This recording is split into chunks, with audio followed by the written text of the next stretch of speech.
جی N story دیکھنے والے تمام دوستوں کو السلام علیکم۔ پیارے دوستو، اگر آپ نے ابھی تک میرے چینل کو سبسکرائب نہیں کیا تو برائے مہربانی سبسکرائب کر دیں۔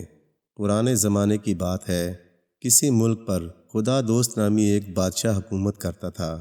یہ بادشاہ بہت نیک اور صلح پسند تھا۔ اس کی ملکہ بھی بہت اچھی اور غریبوں کی مدد کرنے والی عورت تھی۔ ان کی ایک بیٹی بھی تھی جس کا نام شہزادی انم تھا۔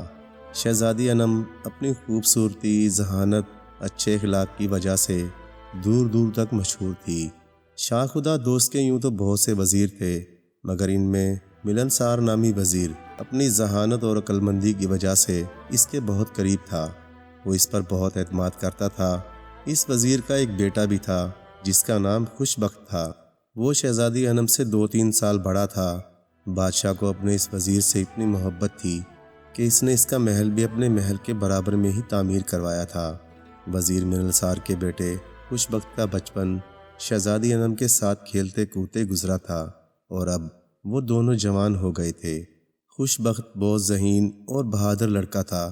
بچپن ہی سے ایک ساتھ رہنے کی وجہ سے دونوں ایک دوسرے سے بہت مانوس ہو گئے تھے۔ جب خوش بخت چھوٹا تھا تو شاہ خدا دوست نے اس کی تعلیم و تربیت کا انتظام بھی شہزادی انم کے ساتھ محل میں ہی کروا دیا تھا، جہاں دونوں ماہر اساتذہ سے تعلیم کے ساتھ ساتھ تلوار بازی اور تیر اندازی کا بھی فن سیکھتے تھے۔ شاہ خدا دوست اس سے اپنے بیٹوں کی طرح محبت کرتا تھا۔ ملکہ بھی خوش بخت کی اچھی عادتوں کی وجہ سے اسے بہت پسند کرتی تھی۔ اب رہی شہزادی انم تو اسے تو خوش بخت بچپن ہی سے بہت اچھا لگتا تھا۔ شاہ خدا دوست کا ملک جس پر وہ حکومت کرتا تھا نہایت چھوٹا سا تھا۔ اس میں 3-4 بڑے بڑے شہر اور 150 گاؤں تھے۔ اس کی فوج بھی زیادہ بڑی نہیں تھی۔ بادشاہ ایک بات سے بہت پریشان رہتا تھا، اس کے پڑوسی ملک پر شاہ بہرام نامی بادشاہ کی حکومت تھی۔ شاہ بہرام کا ملک بھی بہت بڑا تھا اور اس کی فوج بھی بہت زیادہ تھی۔ وہ نہایت ظالم اور لالچی انسان تھا اور اسے دولت حاصل کرنے کا بے حد شوق تھا۔ اس شوق کو پورا کرنے کے لیے اس کی فوجیں آئے دن آس پاس کی چھوٹی ریاستوں پر حملہ کر کے وہاں کے رہنے والوں کا مال و دولت لوٹ کر چلی جاتی، اور اس لوٹ مار کی خوشی میں وہ لوگ خوب جشن مناتے۔ جب ان چھوٹے چھوٹے ملکوں میں کسانوں کی فصلیں تیار ہو جاتی اور وہ انہیں کاٹ کاٹ کر جمع کر رہے ہوتے تاکہ انہیں فروخت کر کے پیسے کمائیں، تو شاہ بہرام کی فوجیں ہلہ بول کر سارا اناج ساتھ لے جاتیں اور بیچارے کمزور اور نہتے کسان منہ دیکھتے رہ جاتے۔ ان کا بقیہ پورا سال نہایت غربت اور پریشانی میں گزرتا۔ ان چھوٹی ریاستوں کی فوجیں ان کا مقابلہ کرنے کی کوشش تو کرتی تھیں، مگر کم تعداد کی وجہ سے انہیں شکست کا سامنا کرنا پڑ جاتا تھا۔ اسی بات سے شاہ خدا دوست بھی بہت پریشان تھا۔ اسے اس بات کا بہت افسوس تھا کہ وہ اپنے ملک کے لوگوں کی جان و مال کی حفاظت کرنے میں ناکام ہو گیا ہے۔ اس نے سوچا کہ اس ناکامی کی وجہ سے بادشاہ بننے کا کوئی حق نہیں ہے۔ اس نے فیصلہ کر لیا کہ وہ بادشاہت چھوڑ دے گا۔ اسی سلسلے میں اس نے اپنے وفادار وزیر ملنسار سے بھی بات کی۔ بادشاہ کی بات سن کر وزیر ملنسار سوچ میں پڑ گیا۔ وہ نہیں چاہتا تھا کہ اتنا اچھا بادشاہ تخت و تاج سے دستبردار ہو جائے۔ اس کی سمجھ میں کچھ نہیں آ رہا تھا کہ وہ بادشاہ کو اس کے فیصلے سے باز رکھنے کے لیے کیا کرے۔ جب اس کی سمجھ میں اس الجھے ہوئے مسئلے کا کوئی حل نہ آیا تو اس نے اپنے بیٹے خوش بخت سے مشورہ کرنے کی ٹھان لی۔ گھر جا کر وزیر نے خوش بخت کے سامنے اس بات کا تذکرہ کیا اور اس سے حل طلب کیا۔ خوش بخت نے باپ کی بات سن کر کہا، ابا جان، آپ بالکل فکر نہ کریں، میں محل میں جا کر بادشاہ سلامت سے اس سلسلے میں ضرور بات کروں گا۔ وزیر یہ سن کر مطمئن ہو گیا۔ اسے اپنے بیٹے کی ذہانت پر پورا بھروسہ تھا اور اسے امید تھی کہ وہ بادشاہ کو اس کے ارادے سے باز رکھنے میں ضرور کامیاب ہو جائے گا۔ بادشاہ کے اس فیصلے کا علم ملکہ اور اس کی بیٹی شہزادی انم کو بھی ہو گیا تھا، اور وہ دونوں بھی بہت فکر مند تھیں۔ شام کو جب وزیر زادہ خوش بخت شہزادی انم کے پاس محل آیا تو وہ اپنے باپ کے ساتھ باغ میں چہل قدمی کر رہی تھی۔ بادشاہ بہت اداس تھا۔ خوش بخت اس کے قریب آیا اور ہاتھ باندھ کر نہایت ادب سے بولا، جہاں پناہ، مجھے اپنے والد صاحب کی زبانی آپ کی پریشانی کا علم ہو گیا ہے۔ میں اسی سلسلے میں آپ سے بات کرنے کے لیے حاضر ہوا ہوں۔ اس پریشانی کا ہرگز یہ حل نہیں کہ آپ بد دل ہو کر تخت و تاج چھوڑ دیں۔ اگر زندگی میں کوئی مصیبت آ جائے تو اس کا مقابلہ کرنا چاہیے۔ ہم کیسے مقابلہ کریں؟ پڑوسی ملک بہت بڑا ہے، اس کی فوج بھی بہت زیادہ ہے۔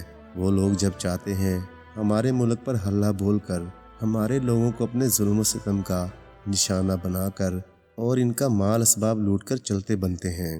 ہماری فوج بہت کم ہے، ایک حد تک تو ان کا مقابلہ کرتی ہے، پھر پسپا ہو جاتی ہے۔ ہم بہت شرمندگی محسوس کرتے ہیں کہ اپنی رعایا کو ان کے ظلم و ستم سے نہیں بچا سکتے۔ بادشاہ نے اداسی سے کہا۔ بادشاہ کی بات سن کر شہزادی انم بھی افسردہ نظر آنے لگی۔ جہاں پناہ آپ کے شکوے میں ہی اس مصیبت کا حل موجود ہے۔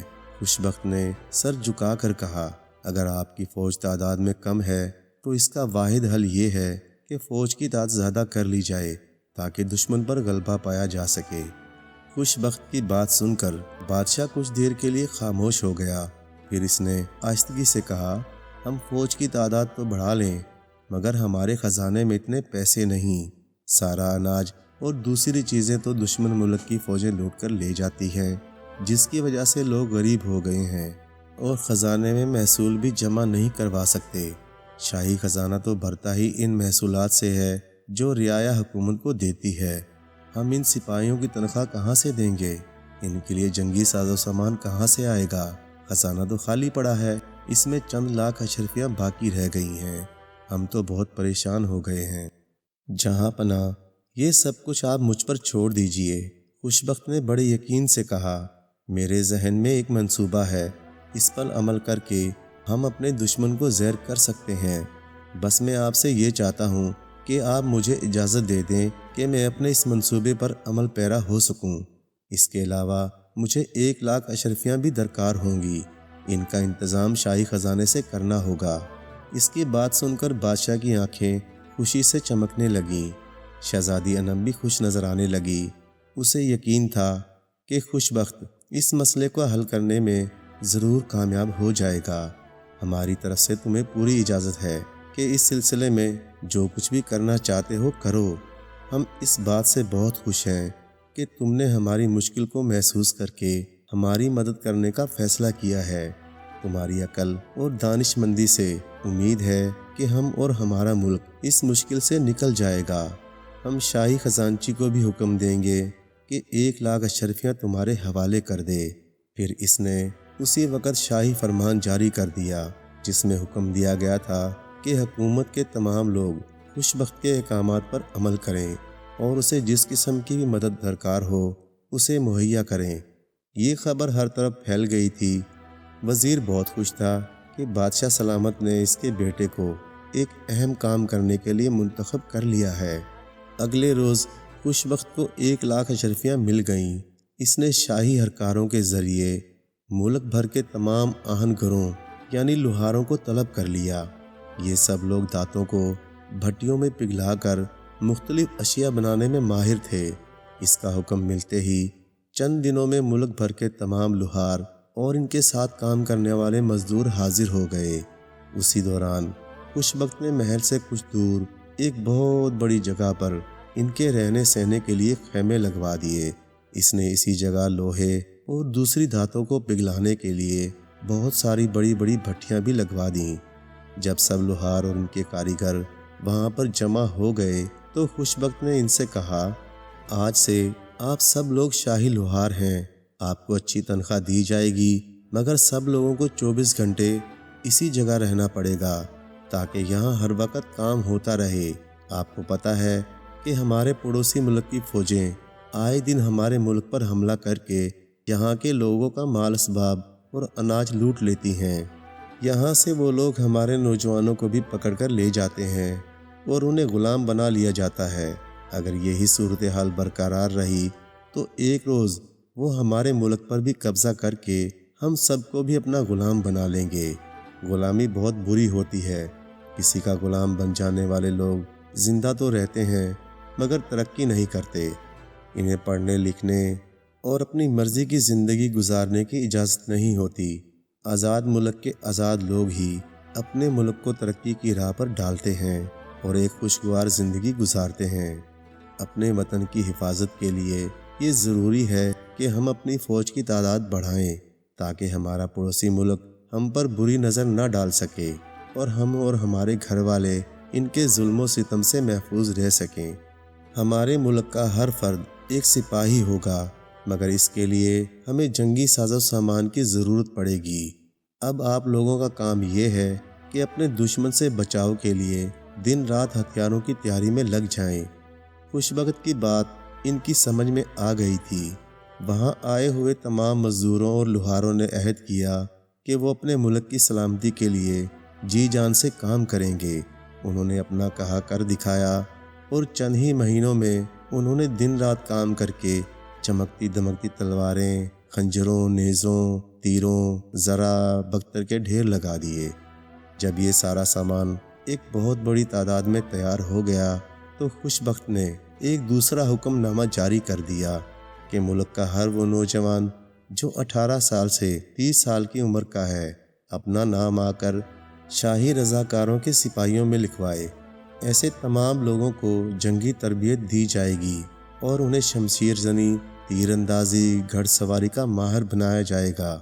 یہ تربیت لینے والے باقاعدہ فوج کے ملازم نہیں ہوں گے، مگر جنگ ہونے کی صورت میں وہ سب رضاکارانہ طور پر شاہی فوج کے ساتھ مل کر دشمن کا مقابلہ کریں گے تاکہ اپنے ملک کی حفاظت کر سکیں۔ اس اعلان کے ہوتے ہی پورے ملک میں ایک جوش و خروش پیدا ہو گیا۔ سب لوگ اپنے ملک سے بے حد پیار کرتے تھے اور اس کی حفاظت کے لیے اپنی جان اور مال لٹانے کو تیار تھے۔ چند ہی دنوں میں بے شمار نوجوان حاضر ہو گئے۔ خوش بخت نے اپنی نگرانی میں سپہ سالار اور دوسرے جنگی ماہروں اور فوج کے تجربہ کار سپاہیوں کی مدد سے انہیں جنگی تربیت دینا شروع کر دی۔ یہ تمام نوجوان دن میں تو محنت مزدوری کرتے تاکہ ان کا گھر بار چلتا رہے اور رات کا کچھ حصہ جنگی تربیت لینے میں گزار دیتے۔ زیادہ دن نہیں گزرے تھے کہ شاہی فوج میں ایسے ہزاروں نوجوانوں کا اضافہ ہو گیا جو شمشیر زنی، نیزہ بازی اور تیر اندازی میں اپنا جواب نہیں رکھتے تھے۔ پھر ایک روز ایسا ہوا کہ شاہ بہرام کی فوجوں نے شاہ خدا دوست کے ملک پر چڑھائی کرنے کا منصوبہ بنا کر ان کے ملک کی طرف پیش قدمی شروع کر دی۔ اس موقع پر ان کا بادشاہ شاہ بہرام بھی ان کے ساتھ تھا۔ اسے شہزادی انم کے متعلق خبریں مل گئی تھی کہ وہ بہت خوبصورت اور ذہین ہے۔ اب اس کا ارادہ تھا کہ وہ شاہ خدا دوست کو شکست دے کر اسے قتل کر دے گا اور اس کے ملک پر قبضہ کر کے شہزادی انم سے شادی کر لے گا۔ خوش بخت نے ایک کام اور بھی کیا تھا۔ اس نے چاروں طرف اپنے جاسوس پھیلا دیے تھے جو ہر دم ظالم اور مکار شاہ بہرام کی فوج پر نظر رکھتے تھے۔ شاہ بہرام کے ارادوں کی خبر انہیں ہوئی تو انہوں نے یہ اطلاع خوش بخت تک پہنچا دی کہ دشمن نے حملہ کرنے کی منصوبہ بندی کر لی ہے اور ان کے ملک کی جانب چل پڑے ہیں۔ یہ اطلاع ملتے ہی خوش بخت نے اپنی فوج کو تیاری کا حکم دے دیا۔ اس کی ساری فوج نہ صرف تعداد میں بہت زیادہ تھی بلکہ نہایت منظم بھی ہو چکی تھی۔ دشمن کو ان تمام باتوں کا علم نہیں تھا۔ وہ تو یہی سمجھ رہے تھے کہ اس مرتبہ پھر وہ ان کمزور لوگوں پر حملہ کر کے نہ صرف ان کا مال و اسباب لوٹ لیں گے بلکہ ان کے ملک پر قبضہ بھی کر لیں گے اور اس کے بعد شہزادی انم کی شادی ان کے بادشاہ سے ہو جائے گی۔ وزیر زادہ شاہ بخت اپنی فوج کی قیادت کر رہا تھا اور زرہ بختر پہن کر ہاتھ میں چمکتی تلوار لے کر سب سے آگے تھا۔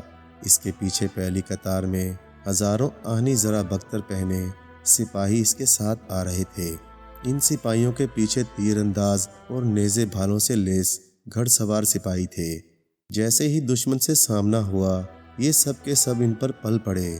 اس کے سپاہی چونکہ لوہے کی زرہ بختر پہنے ہوئے تھے اس لیے دشمن کی فوجوں کی تلواروں کا ان پر کوئی اثر نہ ہوا، مگر ان کی تیز اور چمکتی ہوئی تلواروں نے کشتوں کے پشتے لگا دیے اور دشمن کے سپاہی کا تیزی سے صفایا ہونے لگا۔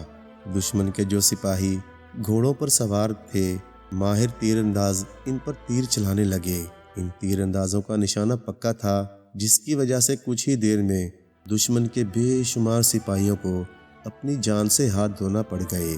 لڑائی کو شروع ہوئے تھوڑی ہی دیر ہوئی تھی کہ دشمن کی فوج نے پسپائی اختیار کرنا شروع کر دی۔ اس کے بہت سارے سپاہی مارے گئے تھے۔ جو باقی بچ گئے تھے انہوں نے فرار ہو کر اپنی جان بچانے کی کوشش کی، مگر گھڑ سوار نیزے باز سپاہیوں نے انہیں بھاگنے کا موقع نہیں دیا اور ان کا تعاقب کر کے انہیں گرفتار کر لیا۔ ان کے ساتھ ان کا لالچی بادشاہ بھی گرفتار ہو گیا تھا۔ میدان جنگ کی پل پل کی خبریں شاہ خدا دوست کو محل میں مل رہی تھیں۔ اسے جب یہ پتہ چلا کہ دشمن کو شکست ہو گئی ہے تو وہ بہت خوش ہوا۔ اسے خوش بخت پر بہت فخر محسوس ہو رہا تھا، جس کی بہترین حکمت عملی کی وجہ سے دشمن کو عبرتناک شکست کا سامنا کرنا پڑا تھا۔